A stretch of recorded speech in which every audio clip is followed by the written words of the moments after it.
Tässä nyt mentiin minun mielestä, tai ainakin sillä mittapuolella, että vaihdat jarrupalat tai öljyt, niin aika tosi niin kuin syvään päätyy.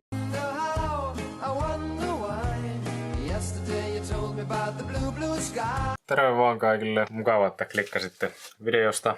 Eli siis tällä videolla käydään läpi tommosen 1.4 bensiinimoottorilla varustetun Passatin korimalli B7 vuosimalli 2012, tämmösen DQ200 vaihteiston korjaus ja myös kytkimen ja vauhtipyörän vaihto. Ja mä sain nyt vähän myöhään, niin kun hoksasin alkaa kuvaamaan tätä videota, niin tilannehan on se, että se auto on tuossa vähän niin kuin valmiina jo tehty.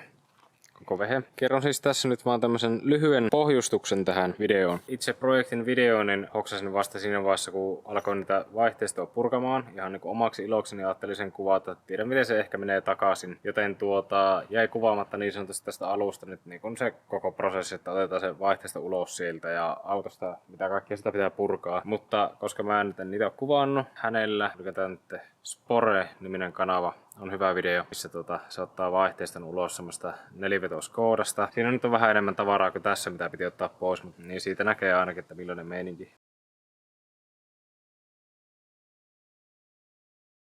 No, lyhyesti sanottuna tästä piti ottaa, jotta saatiin se vaihteisto ulos, moottorin ilmansuodatin, akku ja starttimoottori, se on tuolla alla. Sitten tosta lähtee toi moottorikiinnike. Sitten tähän piti rakentaa semmonen omatekoinen moottorin kiinnike. Oma tekemä Volkswagenin moottorin pidike. Tältä puolelta lähti tää rengas ja vetari kokonaan pois. Ja toiselta puolelta myös lähti se vetoakseli tältä vasemmalta puolelta. Ja sehän tarkoittaa sitä, että tää keula piti tukea myös. Tehtiin tähän vähän semmoiset hurjanäköiset lavaviritelmät. Tossa on kuva siitä, että miltä se näytti se viritys.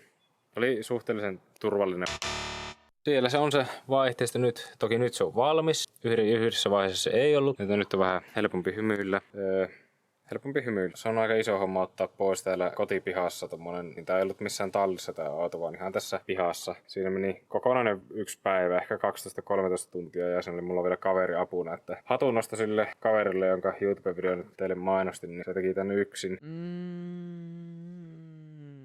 Miksi? Tästä piti ottaa vaihteisto irti. Tässä kyseisessä autossahan oli vaihteisto vika, eli vain 2- ja 4-vaihde toimi. Vaihteisto oli mennyt semmoiseen vikatilaan. Tämä oli nettiautossa myynnissä 3 tonnilla. Kävi sitä testiä ja jossakin vaiheessa kesää totesi, että ei uskalla ostaa ihan tolla hinnalla. Sanoin sille myyjälle ystävällisesti, että vie se Wagenille. Diagnoosi, että se on vissi ihan osaava kaveri, kun hänen videota olin katsonut just ennen kuin menin tätä katsomaan tätä autoa. Hän sitten vei sen sinne. Ne teki siihen diagnoosin ja ne diagnosoi, että kuutosvaihteen ja pakin vaihteen siirtäjä on viallinen ja kustannusarvio sille oli aika korkea. Tämä myyjä laittoi mulle viesti, että haluanko ostaa tämän tonnilla. Ja mä sanoin, että haluan ehdottomasti ostaa. Mulla ei siis siinä vaiheessa ollut autoa itsellä ja oli vähän niin kuin auton tarve ja piti löytää vähän tämmönen harrastus, että testata vähän, että osaisiko sitä tehdä jotakin tämmöistä haastavampaa remonttia. Tai siis nyt niin kuin, voin sanoa suoraan, että niin kuin, siis ei ollut tätä kyseistä projektia ennen niin minkäänlaista kokemusta oikeastaan autoista. En ollut vaihtanut autoihin edes öljyä. Kerran vaihdoin jarrupalat aikaisempaan autoon, niin hypättiin niin sanotusti oikeasti suoraan aika syvään päätyyn. Käytin hyväkseni aika paljon YouTube-videoita ja sitten manuaalistakin oli aika paljon hyötyä, kun semmoisen saa netistä kaivettua. Kannattaa semmonen ehdottomasti hommata, jos lähtee itse testaamaan. Voi olla mahdollista, mutta ei sitä varmaan ihan kauhean hyvää tule. Ehkä siinä on tarpeeksi paljon semmoista infopläjäistä tähän alkuun, niin siirrytään suoraan siihen videon pariin. Eli video lähtee nyt siitä, kun ne lohkot on jo aukaistu. Tää paranee loppua kohden tää meininki tässä, kun mä vähän niinku hoksasin, että tästä voi oikeasti tehdä ehkä jonkun videon. Niin vaikka tästä alusta nyt ehkä jäi puuttumaan aika paljon semmosia, no periaatteessa oleellisia ja mielenkiintoisia asioita, mitä olisi voinut kuvata. Mutta nauttikaa.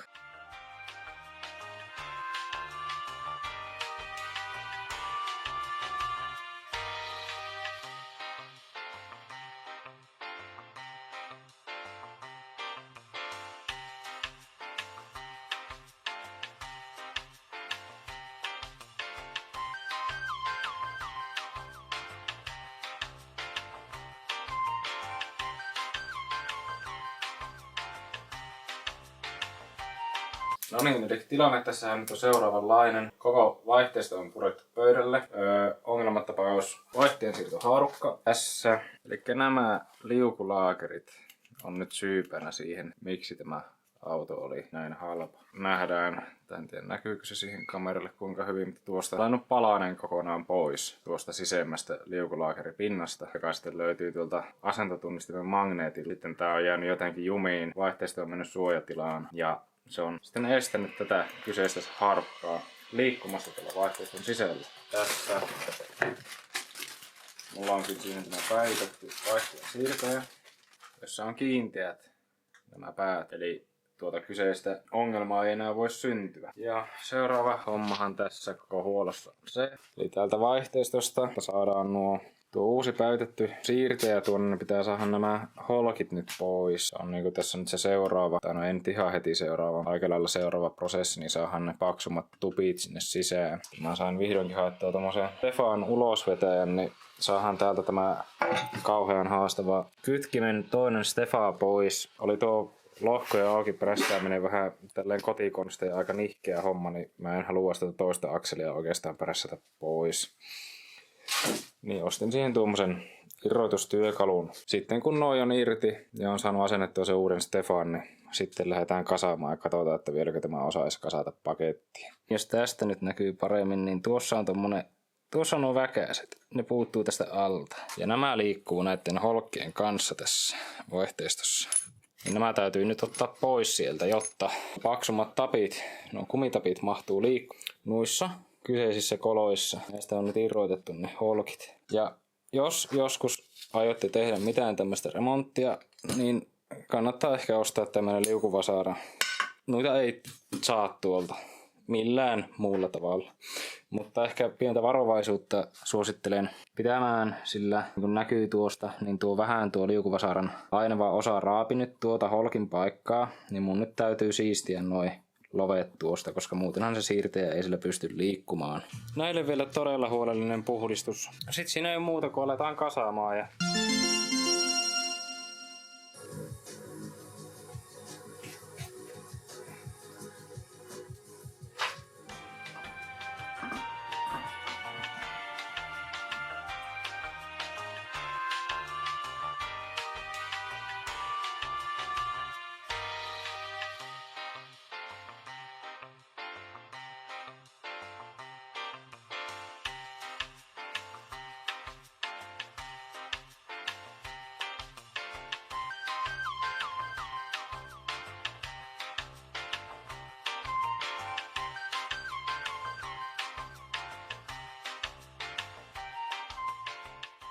oli video näköjään pätkässyt tuossa jossain kohtaa, toivottavasti tuli jotakin videolla.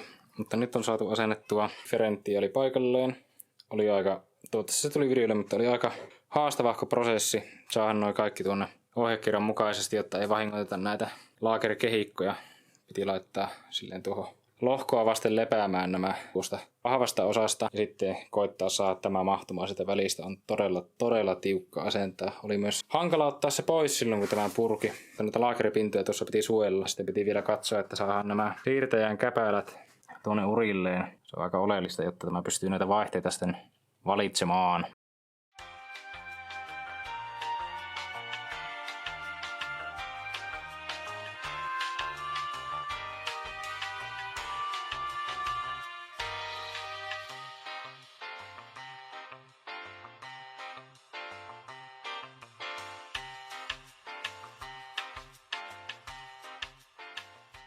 No niin, tilannehan on nyt seuraavanlainen, että kaikki siirtäjät, ulostuloakselit, sun muut on paikallaan. On testattu, että liikkuu. On katsottu, että kaikki nämä vaihteen siirtimet ovat niille kuuluvilla urillaan.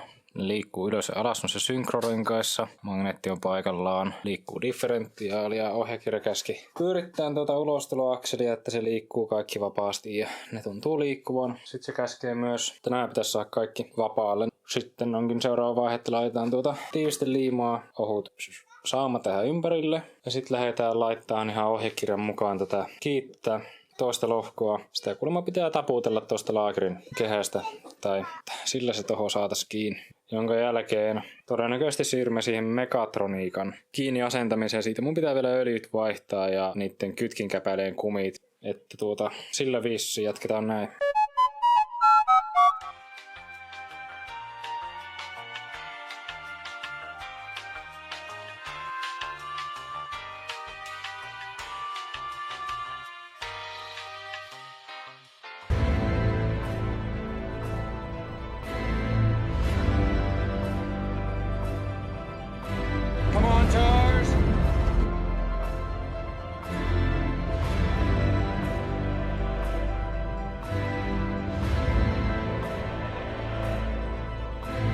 Tiedätkö, mikä olisi fiksu, jos olisi suunniteltu silleen, että ne vois näillä ruuvella puristella nämä lohkot kanssa. Soft blows with plastic hammer.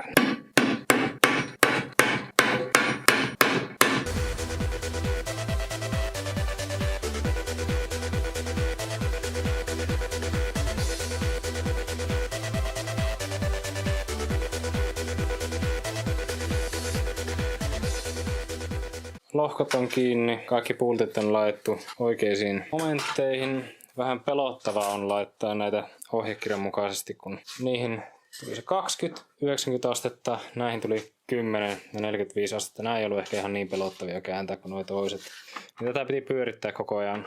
Tuossa tuo herra tätä pyöritteli samalla kun sitä kiristeltiin, että ne asettuu ne kartiolaakerit paikalle sinne uriin eikä ne vaurioidu. Sitä piti pyörittää jatkuvasti. Kiristyksen aikana tolla.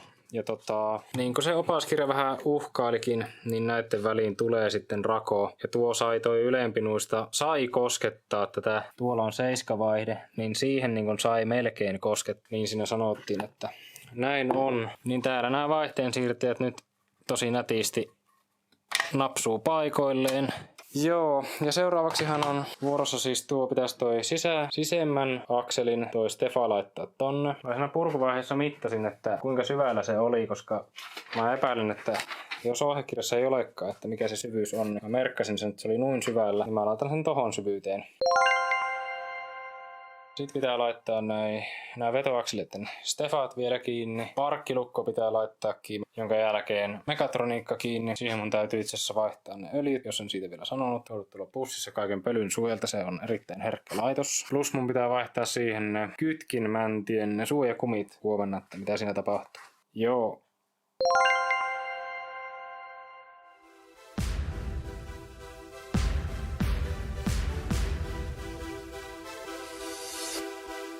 Toi tulppa, huohotin reikä, mulla nyt on jossain. Se on mystisesti kadonnut. Mä todellakin toivon, että löydän sen jostain. Se on varmasti tällaisessa, koska mä oon tonne Mekatroniikkaan laittanut sen jo takaisin. Mutta en tähän. Sitten Mekatroniikasta ne hydraaliöljyt ulkona ja on siinä vielä vähän vihreitä sävyä jäljellä. Ihan hyvähän nuo on varmaan tässä vaiheessa vaihtaa. No niin, seuraavaksi mä laitan sinne uudet öljyt sisään. Vaihdan tän tiivisteen. Putsaan tän tosi huolellisesti. Sittenhän sen voi lyödä kiinni. Mä nyt sain vaihdettua noi mäntien kumeet tohon. Niissä nyt ei oikeastaan edes ollut vikaa. Ne nyt olikin aika hyvässä kunnossa. Tässä oli vikaa tässä toisessa tupissa. Mutta niitähän ei tietenkään tullut tässä setissä uusia. Mutta koska mä nyt nuo ostin, niin kai ne nyt on sama vaihtaa. Siinä on nyt uudet noi kumeet. Ja ehkä mä kehitän jonkun pienen määrän silikoonia tohon patentiksi. Että se nyt ei mene mikään roska tonne sisään. Mutta vähän sääli, että noita ei ollut siinä uusia. Juu. Moro. Siinä se nyt on täysin huolettuna tuo mekatroniikka ja puhdistettuna. Mä siivosin tuosta nuo tiivistepinnatkin äsken. Pistin tuon tupin paikalleen. Tässä voi katsoa näitä välyyksiäkin nyt, niin näähän on kaikki aivan jäykästi täällä kiinni. Ei heilu mihinkään suuntaan ja on oikeissa pesissä. Katsotaan nyt vielä valon kanssa.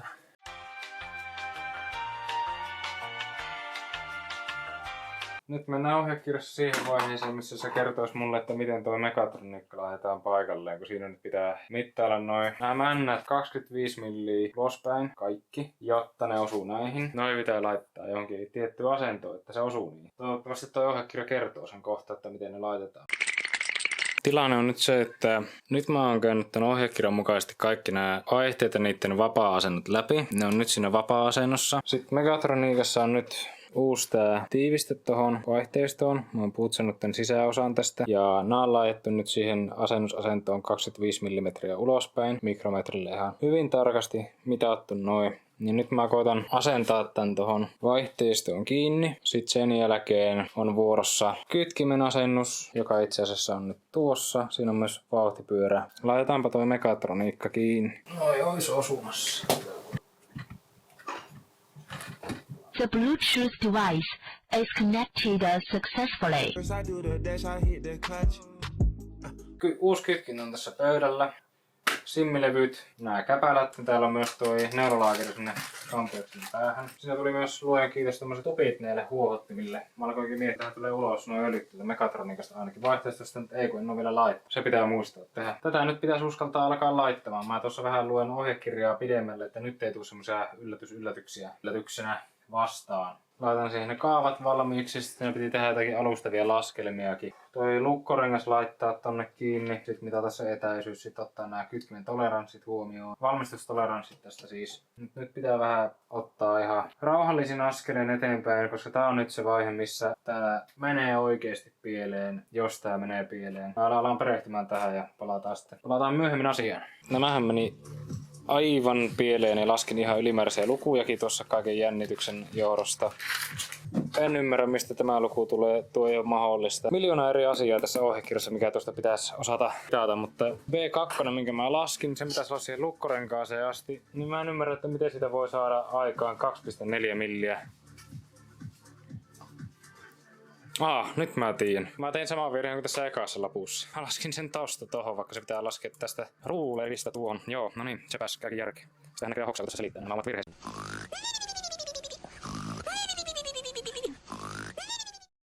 No niin, nyt on taas yö yli nukuttu, mutta mulla tuli tämmönen pieni ongelma vastaan. Mä nyt osaan laskea nämä. Mä laskin ne nyt usean otteeseen vielä. Mä en eilen illalla sitä alkanut tekemään, koska siinä oli tapahtunut niin paljon kaikkea.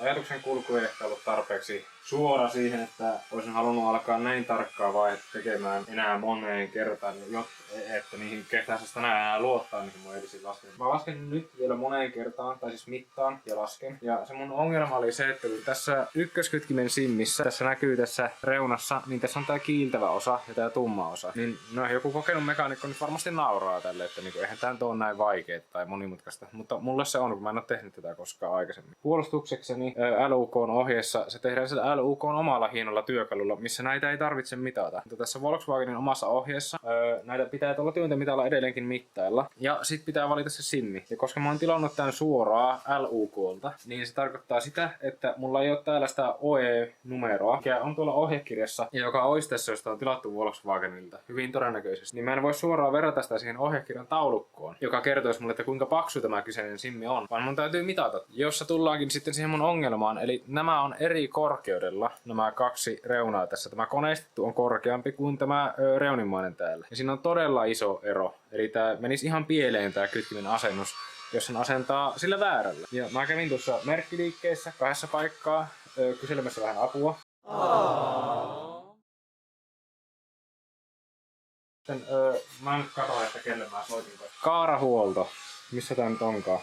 Oulussa, Laakeritie 20B. Niin siellä todella ystävällisesti minulle neuvottiin, että kummasta kohtaa tämän pitää mitata. Ja mä nyt itsekin sen verran eilen pystyn päättelemään, että kyllähän on se puoli, kumpi näistä tulee osumaan tähän painelaakeriin. Mutta kun mä en eilen siinä omassa hädässä, niin en oikein onnistunut, että tähän pitää varmaan painaa kohtuu paljon, että se pystyy niinku, kiinnittymään tuohon painelaakeriin tämä reuna. No, nyt kun hän sanoi vielä siitä minulle uudestaan, niin kyllähän tässä nyt kun tätä heiluttelee näin, niin sehän on selkeä homma, että tämä laakerihan pyörii tuossa sisäpuolella, jolloin tämä sisäpuolen osa oikeasti osuu tuohon laakeriin. Tämä on se kohta, mikä meidän pitää simmata. Tullaan sitten siihen lopputulokseen, että se on toi sisempi osa. Minä olen mitannut sen tuosta alemmasta, joka on siis kapeampi. Se aiheuttaa nyt joko sitten sen, että se kytkin joko ei pysty aktivoitumaan tai sitten se kuluu liian nopeasti. Mutta jompikumpi siinä tulee tapahtumaan. Ja siis tämä uusi hieno kytkin on entinen sen jälkeen. On nyt selvitetty. Tämä on ensimmäinen kohta, mihin niin siis oikeasti ohjekirjasta ei ollut apua, koska nuo numerot eivät vastanneet. Tai siellä ei ollut sitä numeroa, mikä ohjekirjassa olisi voinut olla, koska sitä ei nyt tilattu suoraan Volkswagenin kautta.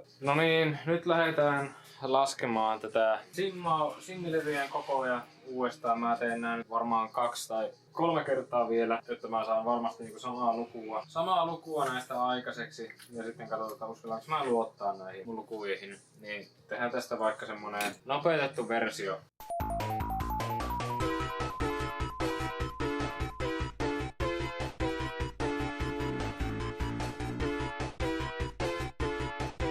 Tilanne on seuraavanlainen, että mä oon nyt 4 kertaa tehnyt nämä mittaukset ja saanut aivan käytännössä identtisiä tuloksia. Kaikki on 2,8 ja paitsi tää 3. mittaus, joka nyt heittää 5 verrattuna näihin muihin jotain sadasosia. Tuosta on tuosta yliopiston käynnistä hetken aikaa, niin osaa enää puhua. Eli se on nyt, niin kuin mä äsken totesin, se on tuossa 2,8-3, eli 2,9 paksunen tuosta sisäpinnasta nyt täytyy löytää. 2,9 näyttää kovasti tää mikrometri. Eli tää on se meidän oikea shim. Nyt mä poistan tän painon täältä. Sitten mä otan tämän käpälän täältä pois. Eli nyt se ykköskytkin on shimmattu. Eli seuraavaksi mä siirryn ohjekirjassa siihen kakkoskytkimen shimmaamiseen. Mutta meidän pitää nyt laittaa tää painelaake. Ja tämähän menee tänne vaan yhdessä asennossa. Sitten toi niinku pyörii toi pää tossa. Ja sitten me laitetaan taas toi työkalu siihen päälle ja aletaan mittailemaan niitä etäisyyksiä.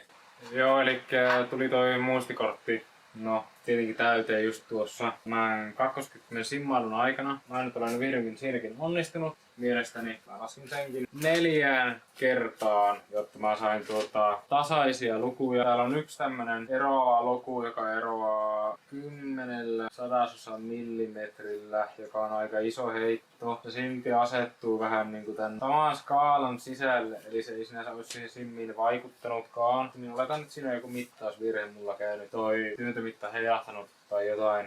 Täällä oli myös täällä aikaisemmassa shimmin laskennassa joku näistä heitti huomattavasti. Mä veikkaan, että siinäkin on käynyt vaan mittausvirhe. 3. mittaus, missä se vähän niinku vihjasi, että se pitäisi olla kuitenkin toi pienempi shimmi, mutta koska kaikki muut vihjaa siihen ylempään, niin siinä on varmaan käynyt joku mittausvirhe. Mä veikkaan, että se on ennemminkin siinä 1 kuin niissä 3 kaikissa muissa. Niin halusin siksi tehdä useamman kerran, jos ne käy kuin tämmönen selkeä mittausvirhe. Todennäköisesti se on käynyt kerran kuin 3 kertaa. Seuraavaksi ohjekirja käskee, että asenna kytkin.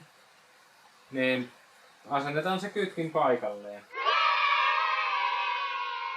Tää menee ekana tää ykköskytkimen käpälä. Noin menee. Sitten menee tää painelaakeri. Nyt siellä on kaikki. Sitten se käskee asentaa kytkimen. Se käskee ottaa tän, jolla me otettiin se vanha kytkin pois. Tässä pitää olla tosi varovainen, ettei tää tipaha multa kädestä, kun muuten on kallis vahinko. No niin, ja sitten tässä tuli mukana tätä rasvaa. Ja tämän kanssa nyt pitää olla maltillinen. Noi boorit pitää rasvata. Tai ainakin se, mitä mä oon kattonut niitä Wagenin videoita. Niin ne laittaa näihin booreihin rasvaa.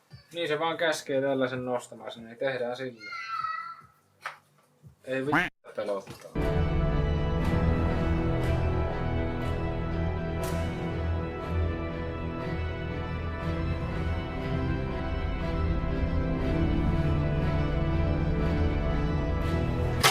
No niin, se on saatu sinne ilman kovempia iskuja, vähän niin kuin nyt hollilleen. Joo, mittaukset on tehty. Mä oon kaiken tarkastanut. Omasta mielestäni olen kaiken tehnyt oikein. Ja toisin sanottuna nyt kun sitä lähdetään sinne painamaan, niin se on siinä. Remontin haastavin ja pelottavin vaihe toisin sanottuna on takana sitten.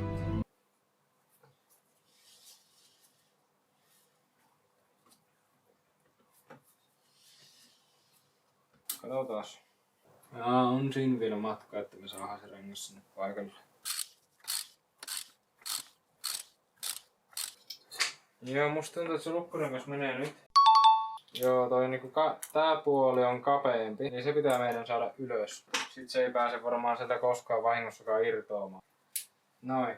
Se on paikallaan. Ja me laitetaan tää tänne hollilleen. Tätä pitää pyörittää käsillään niin, että me saadaan lukkorengasta vasten. Tässä on siis kuiva tuplakytkin. Siinä on noin käpälät. Toi on se ykköskytkimen käpälä. Toi sisempi on sen kakkoskytkimen. Niiden väliin laitettiin ne shimmirenkaat, että tää saadaan säädettyä oikein tuo automaattisääntö nyt. Sitten tässä on tää megatroniikka ja tossa on noin mun hienot uudet suojakumit. Niin nää ohjaa sitten nämä männät noita kytkimiä. Ja voisin tässä sanoa samaa mitä kaikilla muillakin videoilla sanotaan, että miten toi toimii verrattuna manuaalivaihteesta. Mutta kun mä en itse edes oikeasti käsitä sitä toimintaa, niin on ihan turhaa, että mä sanon vaan ulkomuista jotain liibalaabaa tässä. Ne, jotka tietää, niin tietää.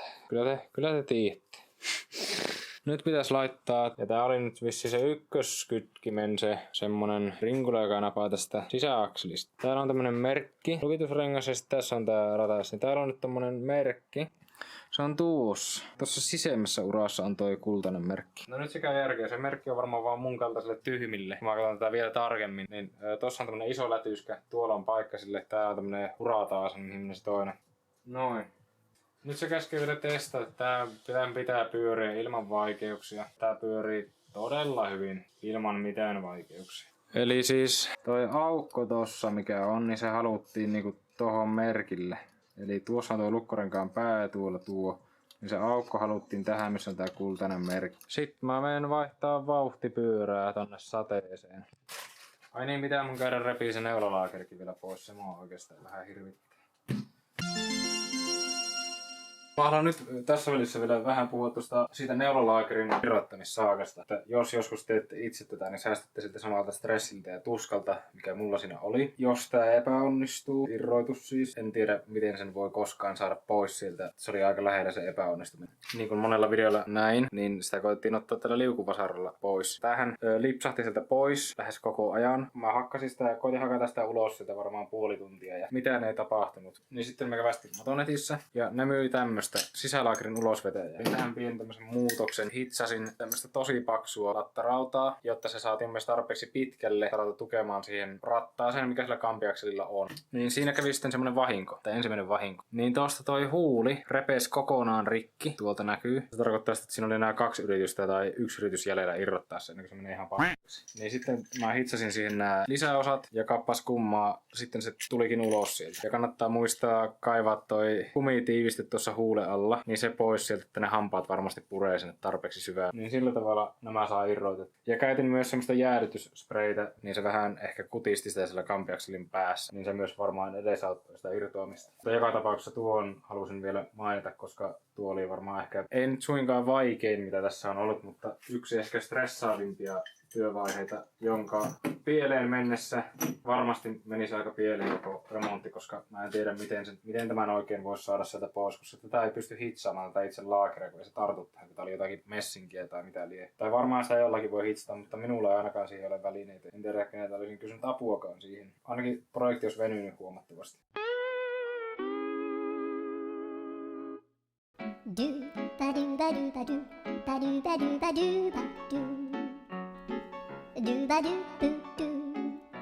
Joo, siellä on nyt noin vetoakselin laipat kiinni. No, mä nyt tietenkin unohdin painaa sitä kuvan nappia, mutta sinne meni nyt 1,7 litraa tätä Febin DSG-öljyä. Sitten siitä RVS-purkista. Täällä nyt ohjeessa sanottiin, että ensimmäisen tunnin aikana ei olisi hyvä hirveästi pitää. Tai se pitäisi ajella ensimmäisen tunnin aikana laittaa. Ei kannattaisi antaa hirveästi seisoa, että se leviää sen vaihtoehtoista. Mä taidan itse asiassa laittaa tämän vastaisesti, kun tämä auto oikeasti on liikkumassa. Tämä ei ole nyt tunnin päästä vielä ajossa.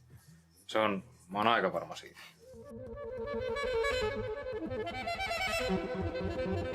No niin, tässä on nyt vähän niinku hollillaan tää kaksosmassapyörä niinku vielä ihan löysänä. Sehän menee vaan yhdessä kombinaatiossa tänne paikalle, että nuo reijät tulee näkymiin vain yhdessä asennossa. Eli sitä ei voi silleen asentaa väärin. Sitten tossa on toi uusi laakeri. Nyt me lyvään tää aivan hirveisiin momentteihin. 60 newtonia ja 90 astetta ja toivotaan, että nuo pultit ei napsaha poikki.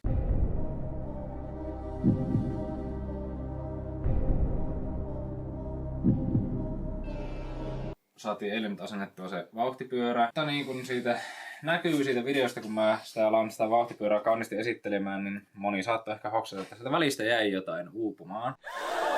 No, tätähän ei saa sen pyörän taakse tällaisenaan enää, eikä sitä nyt voi poiskaan ottaa, koska ne pultit on momentissa ja ne on venyviä pultteja. Niin, tässä nyt tehdään semmonen ratkaisu. Tää on varmasti ihan sallittua, tää ei niinku vaikuta toimintaan millään tavalla, koska nämä pultit kuitenkin pitää tän homman niinku kasassa. Tosta niinku napsatan poikki, missä ne nyt onkaan ne pinnit, että se pysyy varmasti hyvin siinä.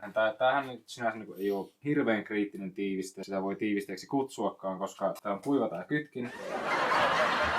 Ja siinä vastassa on vauhtipyörää, ne kaikki on vähän niinku periaatteessa luonnon armoilla, kun täällä on näitä röörejä sun muita. Ja sen jälkeen me laitetaan tää laatikko sinne kiinni ja sitten siinä on vetoakselia ja näitä pikkuparkkia, lukkovipuja ja nikkeitä, starttimoottoria, bla bla bla, aletaan laittaa kiinni ja lyömään näitä. Pihalla on vähän nahea keli. No niin, nyt me ollaan saatu kaikki tähän hollilleen. Mä nyt laitoin sen tiivisteenkin sinne, niin kuin näkyy tuosta alareunasta napsaatin poikki, niin se meni sinne tosi nätisti. Ja ei vaikuta toimintaan varmasti yhtään millään tavalla. Laitettiin tommonen, niin kuin näkyy nyt tommonen Renaultin nostin tonne, että saadaan sitä moottoria vähän eteenpäin, kun meillä on täällä tämmönen oma tekemä Volkswagenin moottorin pidike, työkalu. Niin nyt me tuodaan se loot tohon noin, ja sitten aletaan nostaa sitä ylös tässä meidän sadesuojassa, koska täällä sataa aika paljon vettä tällä hetkellä, mutta halu saada tämä valmiiksi on suuri, joten kyllä nämä hätäkeinot keksii. Congratulations! Congratulations! Tilanne on vihdoinkin se, että saatiin toi vaihteisto paikalleen. Kaikki pultit kiinni. Ei ollut ihan kauhean helppo homma vai mitä sanot? Helpompi kuin mä luulin. Ja nyt mä laitoin tuon parkkilukon vaijerin paikalleen. Siellä laitetaan nyt se security-klippi. Nyt ollaan päästy jo siihen pisteeseen, että siinä on yläkiinnike kiinni momenteissaan. Ja tästä on nyt se moottorin kiinnikekki, tai siis se kannatin, mikä tähän rakennettiin. Sekin on jo poistunut nyt. Vihdoin, voisi toisin sanoa. Tuolla alla on vielä tommonen, sinne pitää saada se kiinnike tonne purunkoon. Sitten tämä mies lähtee pois täältä. Mä oon oma onneni nojassa tämän kanssa. Saa nähdä, että uskallanko ohjelmoida vai teenkö sen joku toinen päivä. Hyvällä mallilla on. Kieltämättä mielenkiintoista. Terve vaan kaikille. Terveistä äitille. Eli siis akkua kiinni, moottorin ilmanottoaukkoa kiinni, sitten niitä kaikkia starttimoottorin liittimiä, Megatroniikan liitintää ja tässä on tämmönen joku. Sitten se pakoputki pitää vielä kiinnittää tuonne katalysaattoriin ja sitten se on vielä irti tuolta päästä. Sen takia, että sieltä saatiin ne yhdet vaihteiston alapultit pois. Ja siis kaikki on momentissaan paikallaan kiinni siinä, missä ne oli myös lähtiessään, kun tätä aloitettiin. Joka on mun mielestä aika hieno juttu, että tässä vaiheessa ollaan. 2 hours later. No niin, aika paljonhan sinne taas kerkesi kuitenkin sitten välissä tapahtua, mitä en kuvannut, kun oli tuossa vähän kiire ja likaista ja hankalaa ja ahasta hommaa, niin katsotaanpa mitä mä tuossa tein äskettäin. Tähän piti pyytää ihan nyt apua tähän tämän puolen vetoakseli isäukolta. Se näkyy tuolla, että se on aika syvällä ja vaikeasti saavutettavissa, niin mun piti mennä tänne alapuolelle. Vähän niinku noita laittaa hollilleen, kun se pyörii, se on semmonen venkula, hankala venkula, vaikea. Niin. Sitten mä laitoin tänne pakoputken tähän katalysaattoriin kiinnike täällä etuapurungossa, niin pistin sen sieltäkin kiinni, niin pakoputki on kiinni. Muistin jopa nämä laittaa momenttiin. Startti on laitettu kiinni. Tuolla oli pari kiinnikettä, mitkä on laitettu kiinni. Sitten se Megatroniikan todella rasittava liitin. Joo, eli se on nyt oikeasti akkua ja sitä sen ilmansuodatinta vaille valmis. Ehkä jälkeenpäin kun miettii, niin jos olisi vähän nähnyt enemmän vaivaa, niin kaiken tämänhän olisi voinut puunata tosi sieväksi ja puhtaaksi, niin se näyttäisi niin kuin se olisi tehtykin jotakin. Nyt se näyttää vähän siltä, että sitä olisi pyyhitty. Kukaan ei tiedä, että se on käyty kokonaan sisältä läpi. No ei sinne näe muutenkaan, ja kukaan sinne menisikään katsomaan, niin sinne ei saa mitään väliä, mutta mietinpähän vaan. The next day. Seuraava päivä taas. En malttanut olla ilman, että tuun vähän tätä tekemään ennen pikkusta oikeeta vapaapäivän viettoa ainakin tästä autosta. Viikonloppuhan nyt kuitenkin on, tai se on jo mennyt, mutta mun viikonlopput on vähän eri aikaan kuin muilla, yritän niin kovasti. Jos yrittäjä olen. No joka tapauksessa. Siis kattokaa tätä hiekan määrää, mikä tuolta sisälokasuojan sisältä tuli. Tässä voisi alkaa leikkimään hiekkalaatikkoleikki. Mutta tämä kori itsessään on täysin ruosteeton. Tietenkin pientä pinnalla saattaa olla niinku tosi satunnaisessa paikassa. Teen sen ruostesuojakäsittelyn. Kauanhan mulla tässä vielä menee, että mä käytän noin kaikki sisälokaarit vielä takaakin pois. Tässä muuta. Tähän hetkeen piti nyt kuvaa tämäkin vielä, kun tähän ryhdyin. Mä käyn pesemässä ne kaikki, ne on mulla tuolla. Mä nyt vielä peseen nämä, kun mä oon tämmönen hifistelijä. No niin, katsotaan mitä tapahtuu. Joo, tilanne on nyt seuraavanlainen, että mä oon nyt yrittänyt sitä perussäätöä sille Megatronicille laittaa läpi 3-4 kertaa. No, en tiedä, pystyy varmaan äänesävästi päättelemään. Ei tosiaan oo mennyt läpi. Sieltä hetken aikaa kuuluu jotakin pauketta sieltä. No niin. Hetken aikaa kuuluu pauketta sieltä vaihteistosta, mutta ei mene läpi. On vähän surulliset tilanteet periaatteessa. Vähän huolestuttaa, että onko mä nyt kuitenkaan sitten tehnyt kaikkia oikein. Tai sitten olen. Tämä minun kyseinen skanneri niin ei tähän vaan kykene. Tää koko ilta oli aika karsee. Takakaari ja ruostesuojasin ja otin sen mitä siellä oli ruostetta niin pois. Käsittelin fosforihapolla ja kaikenlaisella. Oli aika työlästä ja raskasta. Jouduin käyttämään migiä. Se vähän masensi. Ja siinä tuli kiire, hirveä nälkä. Löin hyvin silti ja sitten siinä loppukiiressä kun siivosin, niin alkoi vaan mahaankin sattumaan. Tuli varmaan mahahaava tästä stressistä. Nyt mä pohdin kaikkia mitä mä olisin voinut tehdä väärin. Mä koitin jutella tuolle hyvälle ystävälleni AIlle ja se kovasti kyseenalaisti, että olisikohan se kytki asennettu väärin. Mutta ei se kyllä oo, koska mä asensin se oikein. Se vaihteistokin on kiinnitetty siihen ihan oikein. Se yksi juttu oli parkkivalitsi, mitä mä mietin, että voisikohan se olla niinku väärässä asennossa, mutta ei se vissiin oo väärässä asennossa. Mä vähän unelmoittamaan sen tällä aina tänään kotiin, mutta mä oon jäänyt yöksi tänne. vanhempien huusholli. En mä tiedä. Siis ei oo kokemusta, ei oo tietotaitoa, ei oo tietämystä, että miltä näette, mitä se tuntuu tämän jälkeen. Tää skanneri ei edes kerro, että mistä se niinku kiikastaa. Se antaa errorin siis niinku hetken päästä. Se hetken aikaa kolisee siellä. VCD ja se osaisi kertoa sen, että mistä se tulee. Mulla ei sitä oo. Hiljaiseksi vetää. Helpottais varmasti, jos olisi joku oikeesti niinku osaava henkilö oikean testerin kanssa tässä. Tää on tuokin oikea testeri. Mutta hei, tässä toimii radio.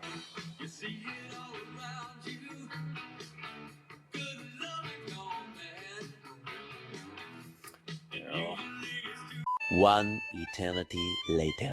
Illalla päädyttiin vähän surullisiin tunnelmiin, mutta siinä se on. Megatronikan perusasetus on onnistunut. En tiedä, oliko se tähtien asennosta kiinni vai mistä, mutta se onnistui. Nyt jatketaan sopeutusarvon nollauksella ja koeajolla. No niin, ja sopeutusarvotkin on nyt nollattu ja seuraavaksi on se koeajovuoro. Mä olisin todella mieluummin tehnyt tän kyllä eilen illasta. No, mulla on tässä nämä VCDS-ohjeet, eli joo, nuo on nyt tehty. Hitto, mun pitäisi nyt ajaa tuolla manuaalimodellakin. Mä en tiedä, osaanko mä edes tehdä sitä. Eli nyt mun pitää lähteä tekemään tää Define Test Drive. Eli mä lähden liikkeelle nyt silleen, että no mun pitää nyt ensin mennä tohon tielle ja kakkoselle puolikaasu pysähys. Sitten pakille 2 kertaa ja sitten aletaan ajaa näitä vaihteita läpi. No niin, mä laitoin autolla just liikennekäyttöön. Nyt mä laitan tän käyntiin. Mulla on tossa toi ohjelappu, mä koitan tosta katsoa. Nyt mä koitan etsiä jonkun tien, missä täällä on suht rauhallista ja lähden ajamaan. Katsotaan tunnelmia kohta. Joo, niin uskomatonta kun se on, niin koeajo on nyt vähän niinku koeajo perusasetuksen jälkeen. Toiminta on suoritettu. Mä ajelin minkä pystiin tuossa liikenteen seassa, kun nyt tämmöiseen aikaan joutui lähteä. Ihan hyvin sain nyt käytettyä sitä 1- ja 2-akselia niillä kierroksilla, mitä se halusi. Ainakin parillista vaihetta, kun se 4 nimenomaan halusi, niin sitä mä nyt ainakin kirkesin 2 minsaa pyöritellä. Mutta sitten se akseli B, eli no parittomat vaihteet, niin 5 nyt, se meni aika lujaa sillä 5, niin mä en tiedä kuinka pitkään mä kerkesin sitä käyttää. Kun tossa niin noin mitä se vähän niin kuin haluaisi. Niin mä kyllä pystyin käyttämään 3 ainakin aika hyvin. Niin on mä nyt 2 minsaa varmaan ainakin niille tehnyt. Ja kuulemma sitten jos niin ei pysty tekemään ihan just tolleen niin kuin tuossa sanotaankin, niin se kyllä adaptoituu sitä ajoaikana. Niin mä nyt skannaan vielä noin vikakoodit, kun tässä oli nyt joku vilkku vai mikäli joku valo oli palannut. Ajan tähän Motonetin pihaan. Mä käyn sieltä jonkun vilkun hakemassa tai mikä sen ikinä olikaan. Pitää lukea noin vikakoodit vielä ja katsoa, että mitä kaikkea sinne tuli tuossa koeajon aikana. Ja sääskikin tullut mukaan. Siis noin on kyllä vittu ärsyttävää. Anteeksi kiroilu. Joo, käyn sen ostaa ja vaihan sen ja sitten pitää alkaa perehtymään noihin muihin valoihin, mitä tässä nyt seisona aikana on syttynyt.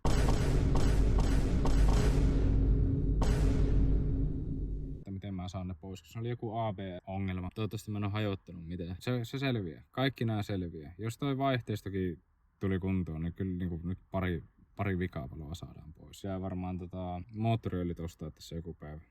Halusin rouvalle opettaa sen vaihdon. Se oli siihen suostuvainen. Ei tullut kuvattua minkälaista pätkää, kun tää vaihtaa näitä vaihteita. Kuvataanpa nyt pikku pätkä, kun mä ajan tällä, niin näyttää, että nuo vaihteet oikeasti vaihtuu.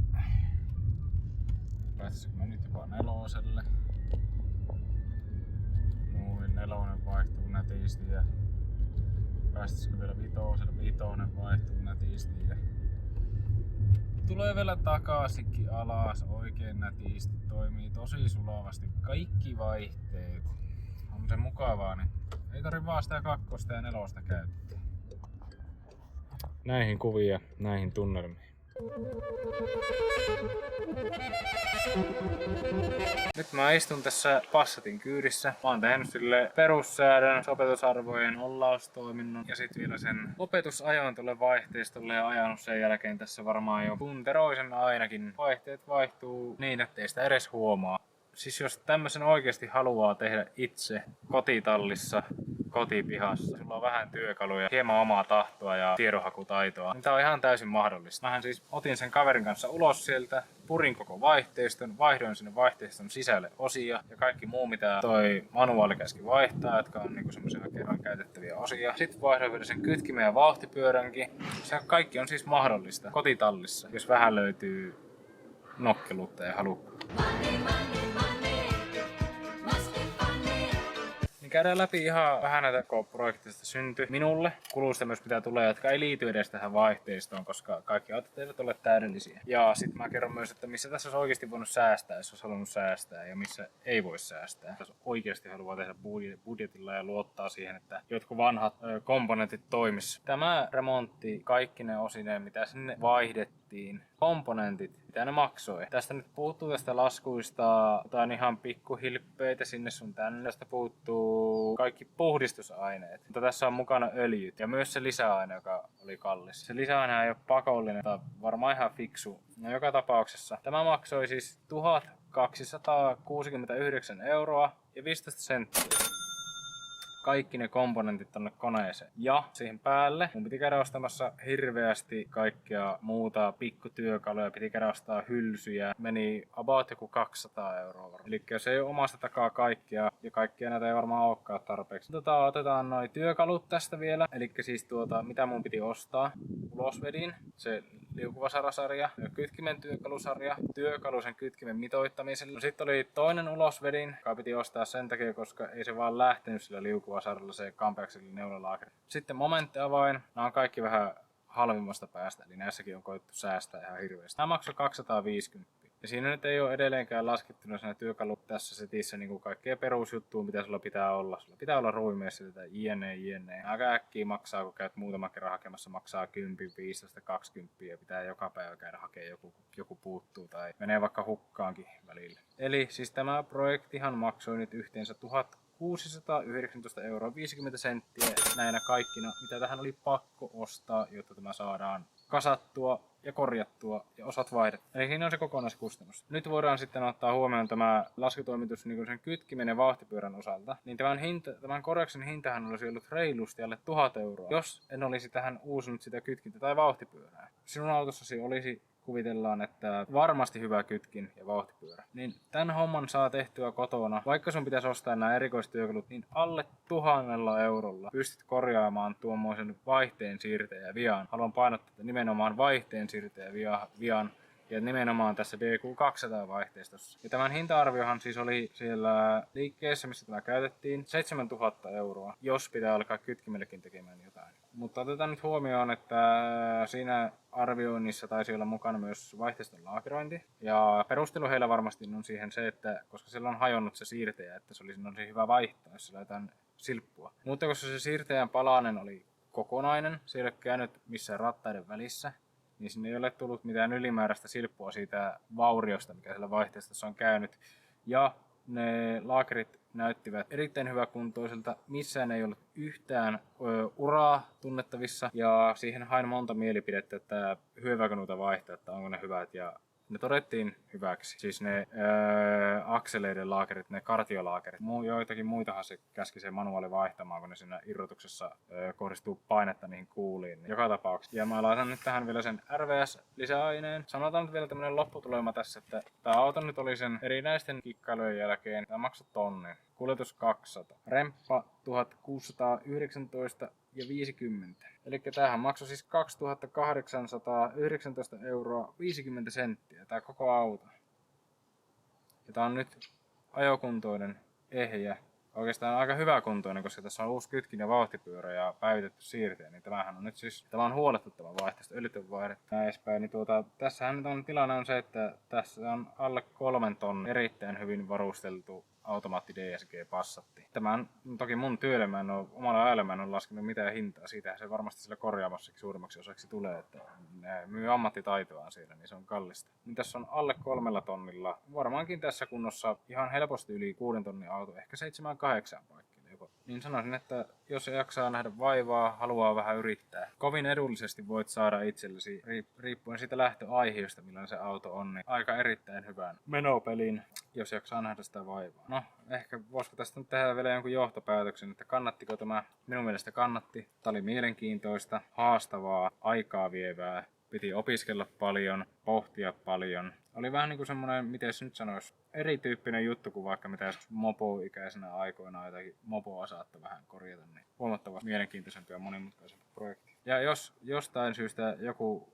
muukin hurja tähän lähtee, niin saa laittaa viestiä ja kommentteja, niin minä kyllä vastaan kaiken tietämykseni pohjalta. Tässä oli aika paljon semmoisia vaiheita, mihin ohjekirja ei kertonut suoraan vastausta ja mihin ei löydy videoita, koska ei ne korjaamat ja mekaanikotkaan kaikkea siellä paljasta. Niin minä voin kyllä ne kaikki kertoa, kun mä oon nyt ne itse tässä selvittänyt ihan kokemuspohjalta. Tai sitten jos sulla tai tutulla on tämmönen vastaavanlainen rikkinäinen vaihteisto omaava auto, niin mä voin ostaa sen. Saa heittää tarjouksia tulemaan. Ostan ihan mielelläni toisinkin. Sitten ei ole muuta kuin perushuoltoa ja kilometrejä eteenpäin.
Voihan sitä moottorinkin rakentaa uudestaan. Se jotenkin tuntuu mun mielestä pelottavammalta ajatukselta, että tää jotenkin mun ymmärrys sopii paremmin tähän kuin moottoriremonttiin.